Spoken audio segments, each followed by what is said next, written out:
I stared at the certified letter in my hands, reading the same devastating words for the third time. My parents had removed me from all family assets and accounts, effective immediately. Here I sat in my corner office at Peterson, Walsh and Associates, where I'd worked 80-hour weeks to build my legal career, surrounded by case files and law books, holding proof that 15 years of financial sacrifice meant absolutely nothing to the people who raised me. The attached bank statements showed $837,000 in transfers I'd made to support their comfortable lifestyle, while my brother Derek contributed zero. Their attorney's letter stated, "I was a disappointment who never prioritized family values, and everything now belonged to Derek instead." I closed my eyes and let my mind drift back 15 years to where this nightmare began. I was 23, fresh out of law school with crushing student loan debt, when Dad called me sobbing. His construction company had collapsed during the housing market crash of 2008. They were 3 months behind on mortgage payments, and the bank had started foreclosure proceedings. "Courtney, honey, we're going to lose the house," he said, his voice breaking in a way I'd never heard before. "Your mother doesn't know how bad it is. The business is gone, our savings are gone, and I don't know what to do." Without hesitation, I promised to help. I was barely scraping by on my entry-level salary at a small firm, eating ramen noodles most nights, and living in a studio apartment that smelled like the Chinese restaurant downstairs. But family was family, and I couldn't let them become homeless. That first month, I sent $500, money I desperately needed for my own rent. When they avoided foreclosure, the relief in Mom's voice made every sacrifice worthwhile. But what started as emergency assistance gradually became their primary income source. Derek, who was 25 and living in their basement after dropping out of college for the second time, seemed completely unbothered by our parents' financial crisis. While I worked 70-hour weeks to afford sending money home, he bounced between part-time jobs at gas stations and pizza parlors, spending his paychecks on video games and dates with whatever girlfriend he was seeing that month. "Derek's going through a tough time finding himself," Mom would say, whenever I asked why he wasn't contributing. "He's creative, not business-minded like you. Money comes easily to people like you, but Derek has different gifts." Different gifts. That became their excuse for everything. Derek had the gift of charm, the gift of making people laugh, the gift of being the fun one at family gatherings. Apparently, the gift of financial responsibility wasn't part of his package. As my career advanced and my salary increased, so did their requests. What started as mortgage assistance expanded to car repairs, medical bills, home improvements, and eventually luxuries they claimed were necessities. When Mom wanted a new wardrobe for church, it was an emergency because her old clothes made her feel embarrassed. When Dad needed a truck for his consulting work that never materialized, it was essential for his dignity as a man.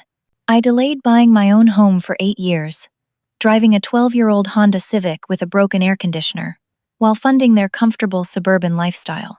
I worked through illnesses, skipped vacations, and turned down social invitations because every extra dollar went to maintaining their standard of living.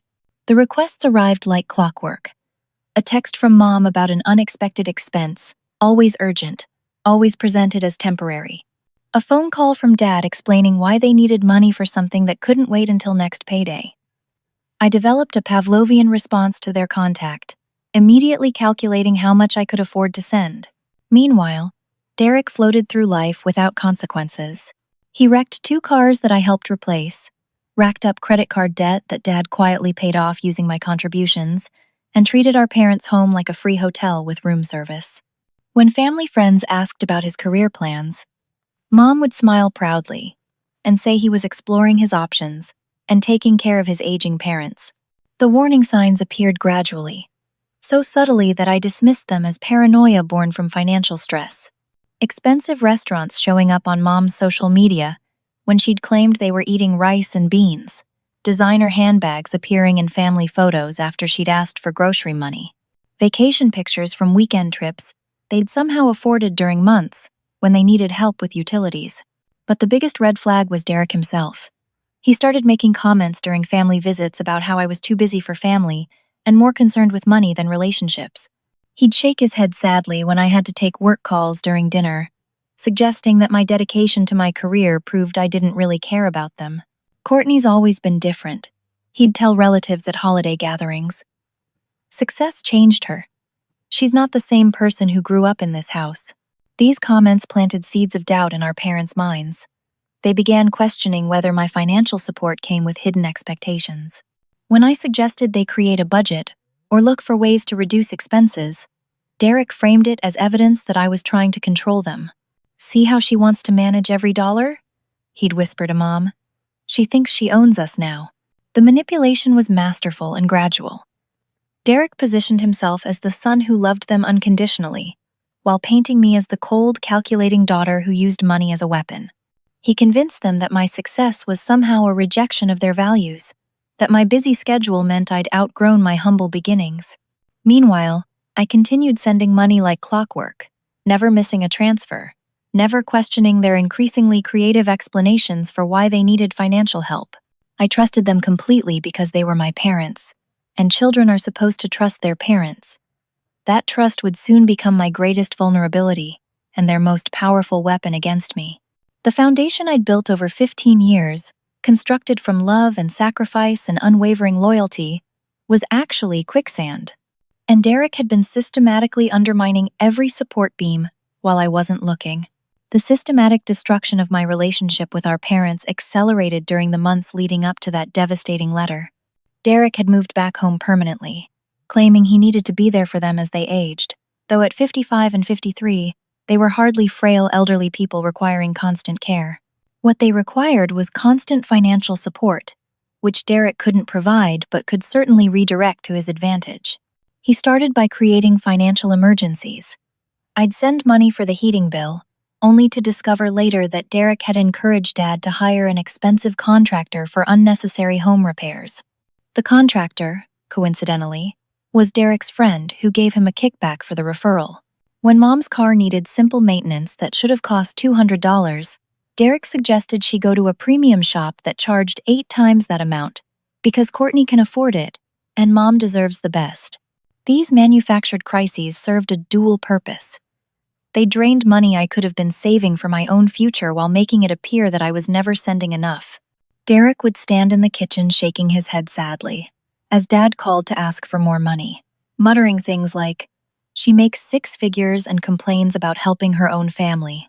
The family gatherings became exercises in emotional warfare disguised as holiday celebrations.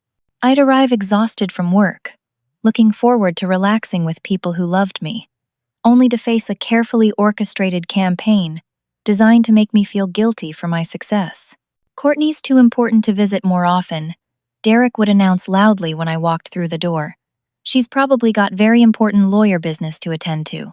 When I tried to participate in conversations, he'd interrupt with comments about how I always steered discussions toward work or money. If I offered to help in the kitchen, he'd joke that I probably didn't remember how to cook since I could afford to eat out all the time. Every gesture I made was twisted into evidence of my supposed superiority complex. Mom and Dad initially defended me, but Derek's poison worked slowly and consistently. He'd wait until I left the room to make his most damaging observations, speaking quietly and sadly about how much I'd changed, how success had made me look down on them. "Remember when Courtney used to care about family time?" He'd sigh to Mom while washing dishes. "Now she checks her phone constantly and acts like being here is an obligation." These whispered conversations accumulated like sediment, gradually changing how our parents viewed every interaction with me. My dedication to my career became selfishness. My financial contributions became attempts at control. My love for them became conditional manipulation. Derek researched inheritance laws and estate planning, gathering information about asset protection and family trusts. He casually mentioned articles he'd read about children who sued their parents over inheritance disputes, planting fears that I might someday challenge their decisions about family property. "Did you know that kids can claim ownership of their parents' houses if they help with mortgage payments?" he'd mention over breakfast. Some daughter in California forced her parents to sell because she'd contributed to their down payment. The court sided with her because she had documentation. These comments weren't random observations. Derek was systematically building a case that my financial support created legal complications that threatened their independence. He convinced them that accepting my money came with invisible strings attached that could someday be used against them. The most insidious part of his campaign involved rewriting our family history. Derek gradually convinced our parents that I'd always been the cold, ambitious child who valued achievement over relationships. He reminded them of times I'd chosen studying over family activities, reframing my academic dedication as early evidence of my selfish nature. Even in high school, Courtney acted like she was better than us, he'd say. Remember how she'd skip family movie nights to do homework? She always thought school was more important than spending time with people who loved her. My scholarships and academic achievements, which had once been sources of family pride, became proof that I'd rejected their values from an early age. My decision to attend law school out of state wasn't about pursuing opportunities, but about abandoning my roots. Every success in my career was evidence that I'd chosen money and status over family loyalty. The crescendo came during Christmas dinner when Derek proposed a toast to family members who still remember where they came from. The pointed exclusion was unmistakable, and the approving nods from our parents broke something inside me that I hadn't realized was fragile. Later that evening, as I prepared to leave, Dad pulled me aside for a conversation that would haunt me for months. "Your mother and I have been talking," he said carefully, "and we think maybe you need to reassess your priorities. Derek's right that you've become very focused on work and money. Family should come first, Courtney. We won't be around forever. And when we're gone, what will matter isn't how much money you made, but whether you truly loved the people who raised you." The ultimatum arrived 2 weeks later during a phone call that started normally and escalated quickly into an emotional ambush. They wanted me to decline the partnership track at my firm, take a less demanding position, and spend more time with family. If I refused, they'd consider it proof that my career mattered more than they did. "Derek drops everything when we need him," Mom said, her voice thick with disappointment. "He'd never choose work over family the way you do. Maybe it's time for you to decide what really matters in your life." I tried to explain that becoming partner would actually provide more financial security for all of us, that the sacrifice would pay off in the long run. But Derek had already poisoned that well too, convincing them that my ambition was evidence of my selfishness rather than my love. The trap had been set perfectly. If I chose my career, I was selfish. If I chose them, I'd be sabotaging the future that would allow me to continue supporting them. Derek had engineered a no-win situation, where any choice I made would be used as evidence against me. But even as I recognized the manipulation, I couldn't have predicted how far Derek had already gone to secure his victory. The financial fraud I was about to discover would make his emotional manipulation seem like child's play, compared to the criminal enterprise he'd been operating under my nose for years. The phone call came on a Friday evening in March, while I was reviewing briefs for a case that could make my career. I'd been working late, as usual, when Mom's name appeared on my caller ID. For 15 years, I'd answered their calls immediately, no matter what I was doing, but something about the timing felt ominous. "Courtney, we need to talk." Mom's voice was cold, formal, completely unlike the warm tone I'd known my entire life. "Is everything okay? Do you need money for something?" "No, we don't need your money anymore. We don't need anything from you anymore." The words hit me like physical blows. I set down my pen and gave her my complete attention, my heart already racing with dread. "We've been doing a lot of thinking, and we've realized some things about you that we should have seen a long time ago." Dad had apparently picked up the extension, his voice equally distant and disappointed. They'd called to inform me, not discuss with me, that I was selfish, ungrateful, and a profound disappointment as a daughter. For 30 minutes, they recited a carefully prepared list of my failures as a family member, each accusation more devastating than the last. I'd never truly loved them, only wanted to control them with money. I'd used my financial contributions as leverage to make them feel guilty and dependent. I'd chosen career success over family loyalty, proving that money mattered more to me than the people who'd raised me. "Derek helped us understand what you've been doing all these years," Mom said, her voice breaking with what sounded like genuine pain. "He showed us how you've been manipulating us, making us feel like we owe you something for the money you sent. We thought you were helping us out of love, but it was really about power, wasn't it?"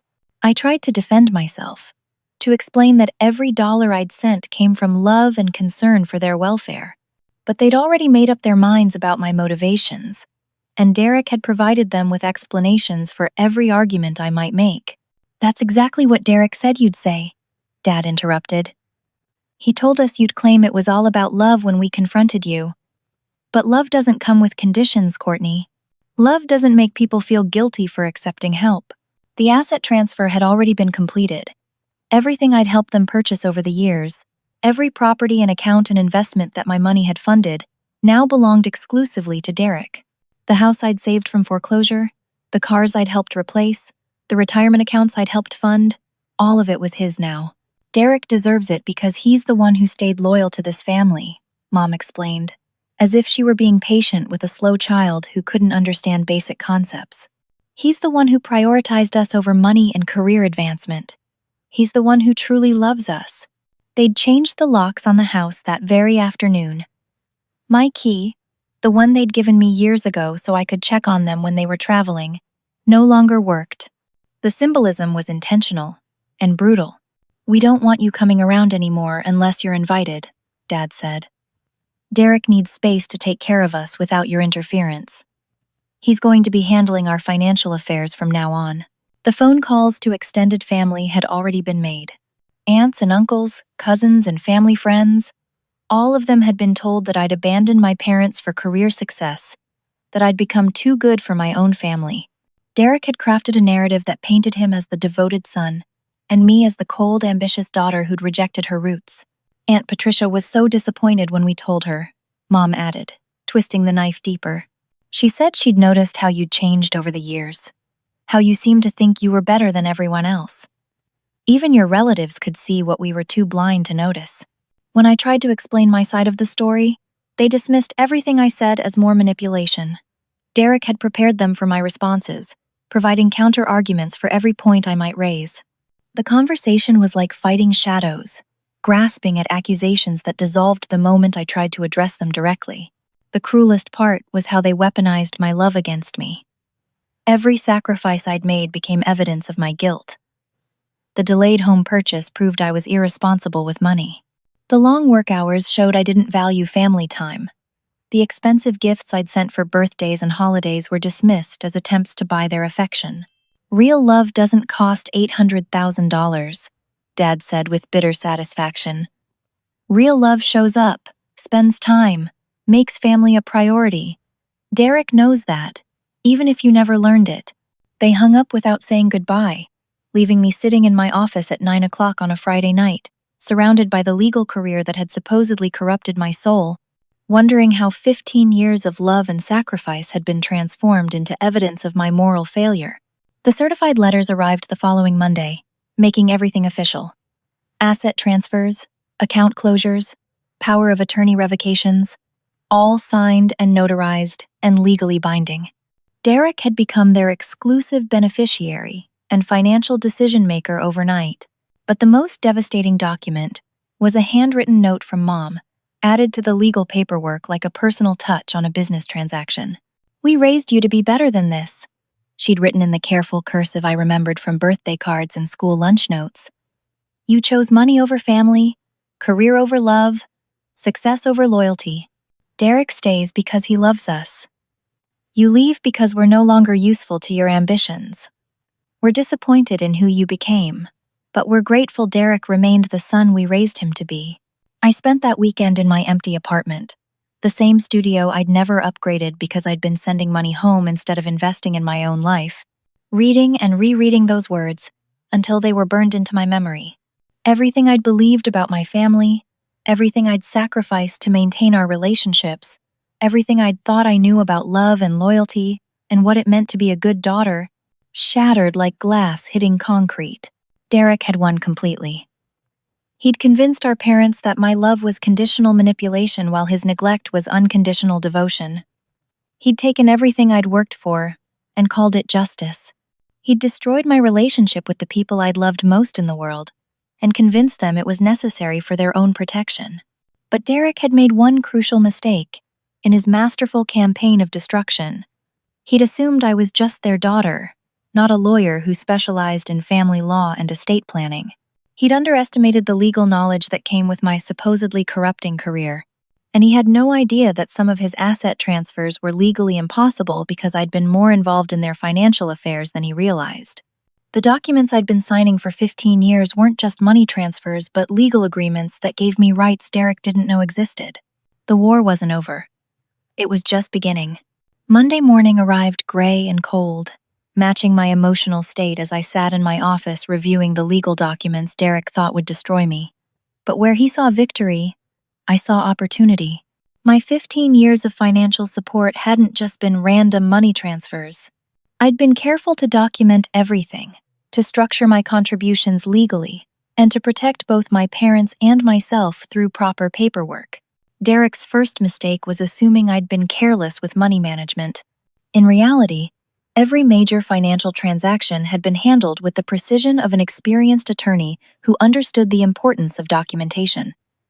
The house he thought he now owned?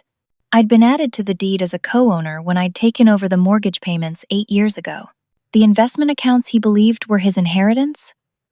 I'd set them up jointly, requiring both signatures for any transfers or withdrawals. Derek's second mistake was forgetting that power of attorney documents work both ways. While our parents had given him financial decision-making authority, I still held older documents that granted me the same powers during financial emergencies. Those documents had never been formally revoked, which meant I still had legal access to freeze accounts and halt transactions if I could prove financial abuse was occurring. His third and most critical mistake was underestimating my professional network. As a partner-track attorney at a respected firm, I had access to resources Derek couldn't imagine. Private investigators, forensic accountants, criminal law specialists, and financial fraud experts who could dissect his schemes with surgical precision. I started by calling Marcus Chen, the most thorough private investigator in the city. Marcus had worked with our firm on several high-profile cases, and his reputation for uncovering hidden assets and financial irregularities was legendary among family law attorneys. "I need everything you can find on Derek Michael Harrison," I said, providing him with my brother's full name, social security number, and last known addresses. Financial history, criminal background, employment records, property ownership, debt obligations, and any legal troubles he might have hidden from our family. While Marcus began his investigation, I reviewed my own records with the precision of a forensic accountant. 15 years of bank statements, canceled checks, money transfer receipts, and financial documents told a story Derek didn't want anyone to read. The pattern was obvious once I looked for it. My parents' emergency expenses consistently exceeded normal household costs by thousands of dollars each month. Money I'd sent for utilities had been diverted to luxury purchases. Funds intended for medical bills had financed Derek's recreational activities. Emergency home repairs had been done by contractors who charged premium prices for simple jobs, often Derek's friends who split their inflated profits with him. But the smoking gun was hidden in Derek's credit history.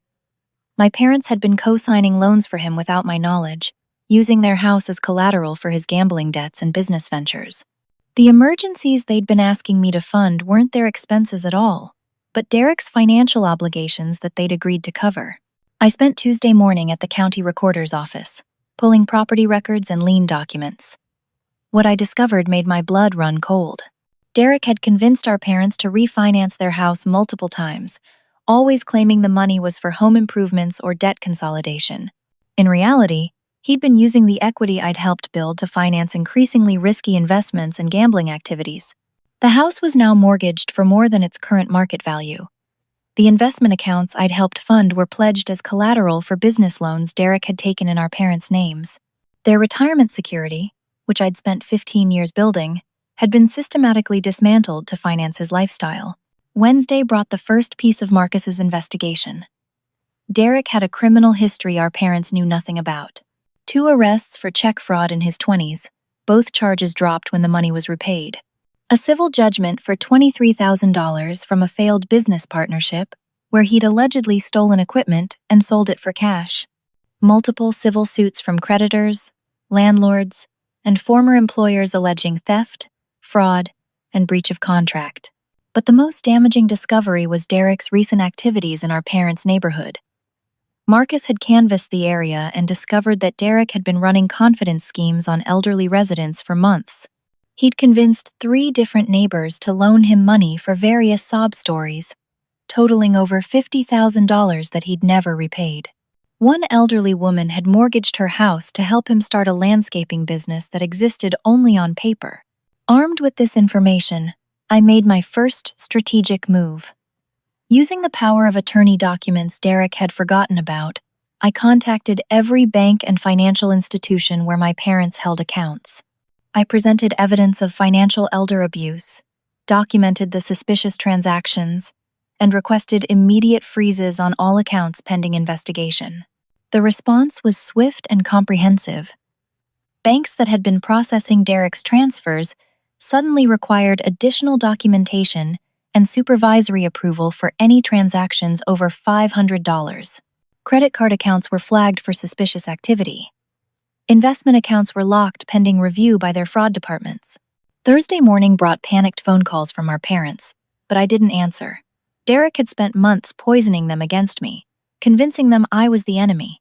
Now they could experience the consequences of trusting him with their financial security. By Thursday afternoon, Derek realized something was wrong. The banks were asking questions he couldn't answer. The asset transfers he'd initiated were being held pending review. The checks he'd written were bouncing because accounts had been frozen. Friday brought news that Derek had been arrested. Not for what he'd done to our family, but for the confidence schemes Marcus had uncovered in the neighborhood.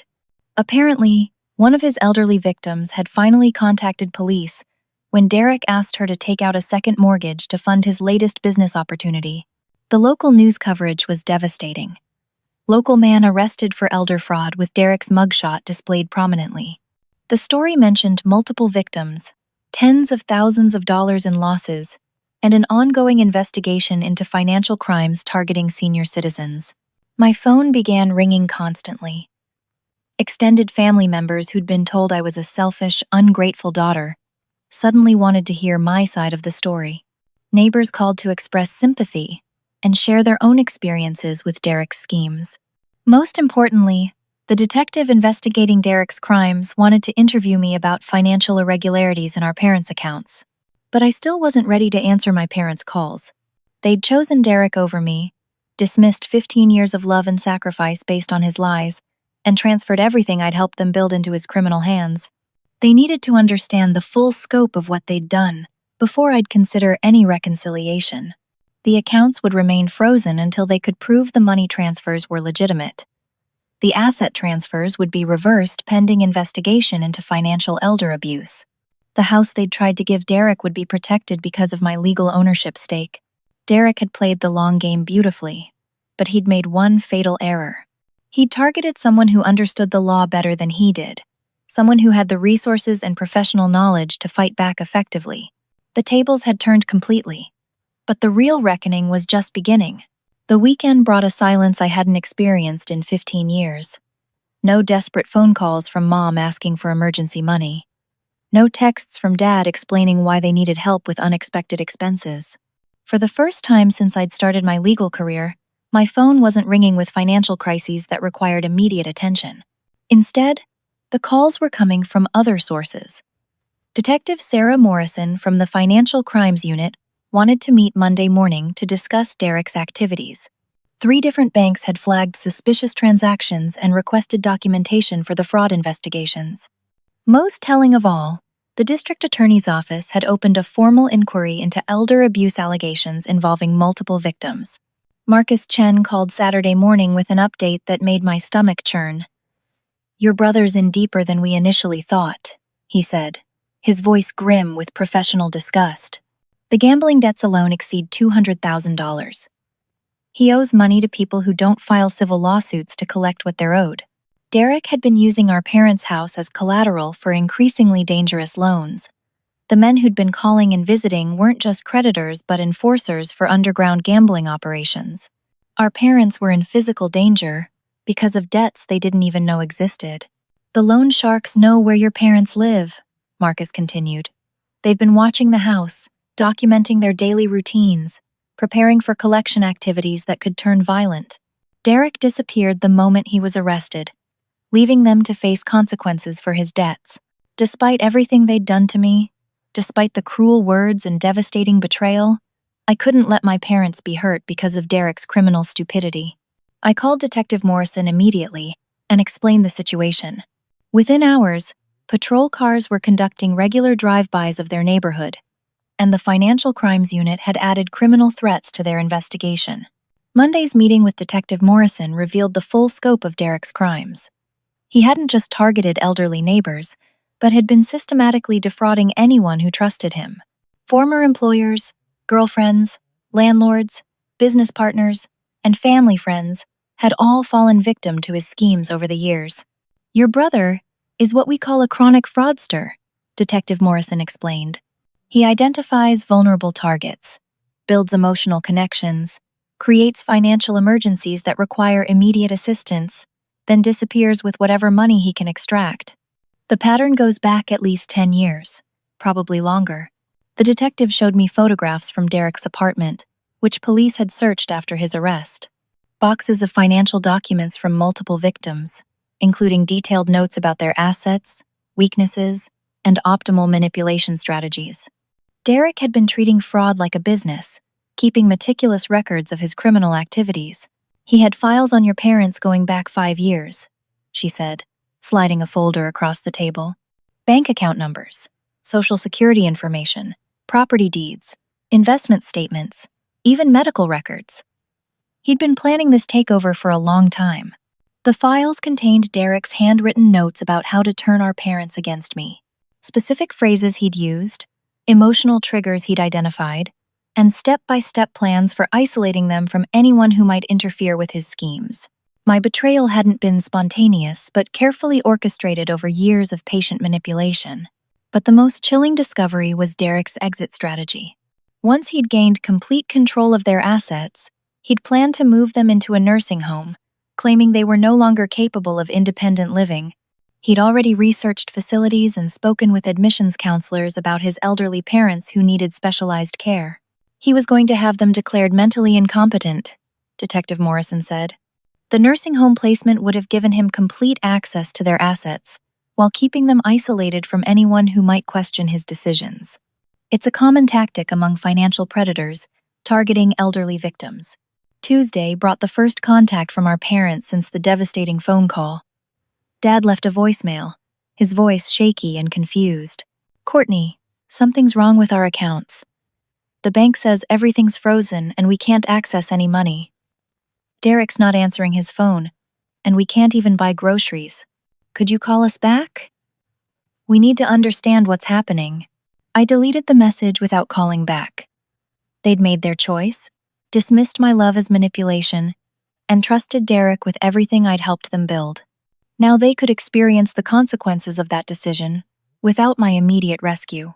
Wednesday's news brought Derek's first court appearance, where bail was set at $500,000. Our parents, who had no access to their frozen accounts, couldn't afford even the 10% bail bondsman fee. Derek would remain in jail, while awaiting trial on multiple felony charges. The media coverage expanded, as more victims came forward. The evening news featured elderly neighbors describing how Derek had convinced them to loan him money for fabricated emergencies. One woman had given him her entire life savings of $37,000 after he claimed his mother needed experimental cancer treatment, not covered by insurance. He seemed like such a caring son, she said through tears. He said his sister was too selfish to help with medical bills, so the family was depending on loans from friends. I trusted him because he talked about loving his parents so much.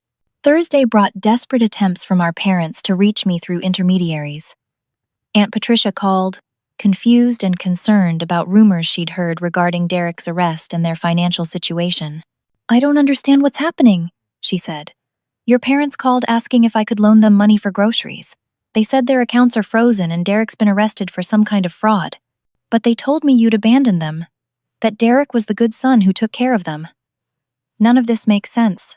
I explained everything to Aunt Patricia, providing documentation of my 15 years of financial support and evidence of Derek's criminal activities. Her reaction was immediate and heartfelt. Oh, honey, I'm so sorry. We believed what they told us about you becoming selfish and materialistic. Derek was very convincing when he talked about how success had changed you. But this explains everything. I always wondered how they could afford their lifestyle on fixed income. By Friday, the extended family had been contacted and informed about the real situation. Uncle Robert, who'd been cold to me at recent family gatherings, called to apologize for believing Derek's lies about my character. Cousin Jennifer, who'd stopped inviting me to family events because she thought I'd become arrogant, sent flowers to my office with a note expressing shame for judging me so harshly. The isolation Derek had engineered was crumbling, as people learned the truth about his criminal activities and my years of faithful financial support. But our parents remained trapped in the consequences of their choices, unable to access the accounts I'd frozen, and unwilling to admit they'd been manipulated by the son they'd trusted over me. The most satisfying moment came when Derek called me collect from jail Saturday afternoon. I'd been expecting this call since his arrest, knowing that desperation would eventually overcome his arrogance. "Courtney, thank God you answered," he said, his voice lacking its usual confident manipulation. "There's been a huge misunderstanding about some financial arrangements with the neighbors. I need you to help me straighten this out." "No," I said simply. "What do you mean, no? I'm your brother. Family helps family, right? You've got money and legal connections. You can fix this if you want to." "You're right," I replied calmly. "Family does help family. I learned that lesson very well over the past 15 years. Unfortunately, you and our parents taught me that I'm not really family anymore. Good luck with your legal troubles, Derek." I hung up and blocked the jail's number from my phone. Derek had spent years teaching our parents that love was conditional, that loyalty had to be earned, that family membership could be revoked for insufficient devotion. Now he could experience those lessons personally. The real reckoning was about to begin. The breaking point came on a Tuesday morning, when Detective Morrison called with urgent news. Derek's criminal associates had escalated their collection efforts, and our parents were no longer safe in their own home. "We've got credible threats of physical violence," she said. "These aren't people who accept frozen bank accounts as valid excuses for unpaid debts. Your parents need to understand that their lives are in danger because of your brother's activities." Despite my anger and hurt, I couldn't let them be harmed by Derek's criminal stupidity. I called their attorney and arranged an emergency meeting for that afternoon, insisting that Detective Morrison attend to explain the security threats they faced. The meeting took place at the lawyer's office, neutral territory where emotions might remain somewhat controlled. I arrived early, sitting in the conference room where I'd handled countless family law cases, preparing for what would likely be the most difficult conversation of my life. Our parents entered looking like different people. Dad had aged a decade in the few weeks since Derek's arrest. Mom's usual composure was gone, replaced by the hollow-eyed expression of someone who'd discovered that reality was far worse than their worst fears. They sat across from me like strangers, the familiar warmth of family relationships replaced by awkward formality and barely concealed desperation. Detective Morrison began by explaining the criminal investigation into Derek's activities. She presented evidence methodically, documenting years of fraud, manipulation, and increasingly dangerous financial entanglements. "Your son has been operating confidence schemes targeting elderly victims for at least 5 years, she said. "He's facing multiple felony charges that could result in 10 to 15 years in prison. But more immediately, he owes significant money to people who use violence to collect debts." The photographs were devastating. Derek's apartment filled with files on his victims, detailed notes about our family's financial situation, plans for isolating our parents from potential interference. The nursing home brochures with his handwritten calculations about how much money he could extract before they died. "He was planning to have you declared mentally incompetent," Detective Morrison continued. "The nursing home placement would have given him complete control of your assets while keeping you isolated from anyone who might question his decisions." Mom began crying silently, the tears of someone who'd realized that everything she'd believed was a lie. Dad sat motionless, staring at the evidence of his son's betrayal with the expression of a man whose world had collapsed completely. But the most damaging revelation was the financial analysis I'd prepared. 15 years of bank records, meticulously documented, showing the true pattern of money flow in our family. "Derek never contributed anything," I said, my voice steady despite the emotional turmoil. Every emergency you thought I wasn't helping with enough was actually Derek's debt disguised as household expenses. The money I sent for your mortgage went to pay his gambling losses. The funds for your medical bills covered his credit card payments. The emergency home repairs were inflated bills from his friends, who split the overcharges with him. The numbers were undeniable. $837,000 from my accounts to theirs, with corresponding expenditures that matched Derek's debts and lifestyle costs rather than legitimate household expenses. He used you to launder money he'd stolen from elderly neighbors, I continued. When Mrs. Patterson gave him $37,000 for his fake medical emergency story, it went into your accounts and was then transferred to his creditors. You unknowingly participated in criminal money laundering because he convinced you the funds were legitimate family assistance. Our parents sat in silence as the full scope of their situation became clear. They were financially ruined, legally vulnerable, physically threatened, and completely dependent on the daughter they'd brutally rejected just weeks earlier. We need to discuss immediate safety measures, Detective Morrison said. The people Derek owes money to know where you live. They've been watching your house, documenting your routines, preparing collection activities. You can't return home until we've resolved the threat situation. The practical realities hit them like physical blows. No access to their house, no access to their money, no safe place to go, and no one to turn to except the daughter they'd devastated with their rejection. Dad finally spoke, his voice barely above a whisper. Courtney, we made a terrible mistake. Derek showed us bank records that made it look like you were stealing from us. He had documents that seemed to prove you were manipulating our accounts for your own benefit. Forged documents, Detective Morrison interjected. We found the software he used to create fake bank statements and financial records. He's been presenting fraudulent evidence to support his accusations against his sister for months. Mom looked directly at me for the first time since entering the room. He told us you were planning to have us declared mentally incompetent so you could control our inheritance. He said he'd discovered legal documents you'd hidden from us, papers that gave you power to take our house and investments. More forgeries, I replied.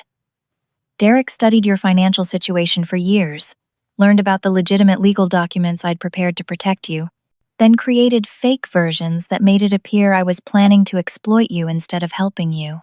The full picture emerged slowly, each revelation more devastating than the last.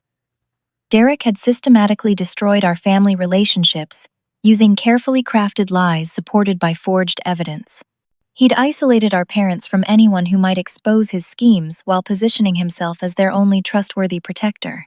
We believed him because he had proof, Dad said, his voice heavy with shame. Documents with your name on them, bank records that showed suspicious transactions, legal papers that seemed to give you control over our assets. It looked like everything he said was true. He spent years preparing this takeover, I said. While I was working 80-hour weeks to send you money, he was studying your weaknesses, researching legal vulnerabilities, and building a case against me using fabricated evidence. The room fell silent as the magnitude of Derek's betrayal settled over everyone. Our parents had lost everything they'd worked for, endangered their own safety, and destroyed their relationship with the daughter who'd sacrificed her own financial security to protect them. But the most painful part was understanding how completely Derek had manipulated their love for him. He'd convinced them that his criminal behavior was devotion, while my genuine sacrifice was selfish manipulation. What do we do now? Mom asked, her voice broken with despair. That question hung in the air like smoke, heavy with the weight of consequences that couldn't be undone and relationships that might never heal completely. The reckoning was complete, but the path to redemption remained uncertain. The immediate crisis required swift action that pushed aside emotional reconciliation in favor of practical survival. I arranged emergency housing for our parents at a secure extended-stay hotel, while Detective Morrison coordinated with federal marshals to address the physical threats from Derek's creditors. The next 2 weeks blurred together in a constant stream of legal meetings, police interviews, and financial negotiations. Derek's criminal trial proceeded rapidly, as prosecutors built an overwhelming case, using the evidence I'd helped them gather. 11 elderly victims testified about his confidence schemes, banks provided documentation of financial fraud, and the forged documents found in his apartment demonstrated systematic criminal planning. Our parents attended every day of the trial, sitting in the back row and watching their son's true character displayed for public scrutiny. Each witness testimony and piece of evidence revealed another layer of his manipulation, another victim who'd trusted his charming lies, another family destroyed by his greed. The prosecution's closing argument was devastating. Derek Harrison is not a troubled young man who made poor choices, the district attorney said. He's a calculating predator who targeted vulnerable people, including his own parents, for systematic financial exploitation. His crimes destroyed retirement savings, threatened home ownership, and shattered family relationships built over decades of trust. Derek was sentenced to 12 years in federal prison, with full restitution ordered for all victims. The judge's comments were particularly pointed about his exploitation of family relationships. The defendant used his parents' love as a weapon against them, she said. He convinced them to reject their daughter's genuine support while accepting his criminal exploitation. This represents a particularly cruel form of family violence that deserves the maximum sentence allowed by law. But criminal justice was only part of the solution. The financial damage Derek had caused required months of careful legal work to unravel. I spent countless hours reviewing fraudulent documents, reversing illegitimate transfers, and reconstructing our parents' legitimate assets from the wreckage of Derek's schemes. The house was saved because of my legal co-ownership, but it required refinancing to pay off Derek's hidden debts. The retirement accounts were partially recovered, though years of Derek's theft had significantly reduced their value. Most painfully, the trust our parents had placed in Derek's management had cost them their financial independence permanently. The emotional reconstruction proved more complicated than the financial recovery. Our parents struggled with shame, guilt, and the devastating realization that they'd rejected genuine love in favor of masterful manipulation. They'd spent months believing Derek's lies about my character, while he systematically robbed them blind. How could we have been so stupid? Mom asked during one of our supervised meetings with family counselors. You gave us everything for 15 years, and we threw it away because Derek convinced us you were the problem. The counseling sessions were painful but necessary. Our parents had to confront their role in Derek's success, acknowledging how their favoritism and willingness to make excuses for his behavior had enabled his criminal activities. They'd created the perfect environment for his manipulation by refusing to hold him accountable while expecting perfect behavior from me. Derek knew exactly how to exploit our weaknesses, Dad admitted. He understood that we felt guilty about accepting so much money from you, so he convinced us that feeling guilty proved you were manipulating us. He turned our own consciences against us. The breakthrough came 4 months after Derek's sentencing when our parents made a formal presentation to our family counselor, outlining their understanding of what had happened and their commitment to changed behavior. We enabled Derek's criminal behavior by making excuses for his choices, Mom read from prepared notes. We rejected Courtney's genuine love because it required us to acknowledge Derek's failures. We chose comfortable lies over difficult truths, because accepting reality meant admitting we'd failed as parents. Their commitment to change involved concrete actions rather than emotional promises. They enrolled in financial literacy courses to understand how Derek had manipulated their accounts. They volunteered with elder abuse prevention programs, sharing their story to help other families recognize manipulation tactics. Most importantly, they established clear boundaries that would prevent any future exploitation. The financial arrangements moving forward were structured with legal protections for everyone involved. I resumed limited financial support with strict oversight and transparency requirements. Every expense had to be documented and approved through our family financial counselor. Their accounts included automatic alerts for unusual transactions, and all investment decisions required my co-signature. But the most meaningful change was in our relationship dynamic. Our parents had learned the difference between love and manipulation, between healthy support and enabling destructive behavior. They no longer made excuses for Derek's choices or blamed others for his consequences. Derek made his own decisions, Dad said during our first normal family dinner in over a year. We can love him without accepting his behavior or pretending his crimes were someone else's fault. Love doesn't mean making excuses for people who hurt others. The healing process culminated in a conversation that would have been impossible during Derek's manipulation campaign. Our parents had started therapy to address their tendency to avoid difficult truths and their pattern of enabling destructive behavior. We're learning that good parents set boundaries and enforce consequences, Mom said. We failed Derek by protecting him from the results of his poor choices. We failed you by not recognizing your sacrifices and allowing Derek to poison our relationship. The final resolution came when Derek attempted to manipulate the family from prison, sending letters claiming he'd been wrongfully convicted and asking our parents to fund his appeal. They brought the letters to our next counseling session and discussed their response strategy. We love Derek, but we won't enable his refusal to accept responsibility, Dad said, his voice steady with hard-won wisdom. He made choices that hurt many people, including his own family. Real love means hoping he learns from his consequences rather than helping him avoid them. 6 months later, I sat in the kitchen of our parents' house, the same house I'd saved from foreclosure 15 years ago, watching Mom prepare dinner while Dad worked in his garden. The atmosphere was different now, warmer but also more honest. We'd learned to love each other without enabling destructive patterns or accepting manipulation disguised as family loyalty. Courtney, Mom said, setting down her mixing spoon and looking at me directly, I need you to know that your 15 years of support saved our lives in ways we didn't understand at the time. Derek convinced us your generosity was manipulation, but we know now it was just love. Pure, selfless love that we didn't deserve but desperately needed. Dad joined us for dinner, and we shared a simple meal together, without the undercurrent of financial stress or emotional manipulation that had characterized family gatherings for years. We talked about my work, their volunteer activities, and plans for the future that didn't involve crisis management or emergency assistance. The lesson I'd learned through this devastating experience was complex, but ultimately liberating. True family love isn't defined by blood relationships or blind loyalty, but by respect, honesty, and genuine care for each other's well-being. Sometimes the greatest act of love is setting boundaries that force people to face the truth about themselves and their choices. Justice isn't about revenge, but about creating space for genuine healing and growth.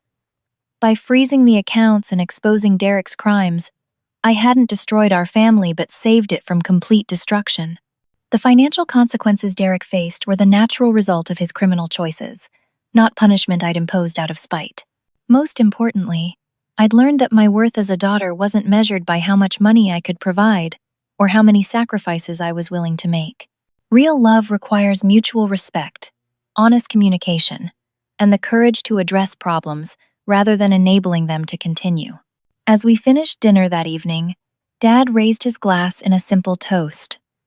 To family, he said, the kind built on truth and mutual respect rather than manipulation and guilt. We raised our glasses together, 3 imperfect people who'd learned hard lessons about love, loyalty, and the courage required to choose healthy relationships over comfortable illusions. Now I'd love to hear from you. Have you ever found yourself in a situation where family members took advantage of your generosity or love? How did you handle it when the people you trusted most turned against you? Share your experiences in the comments below, because your story might help someone else going through a similar situation.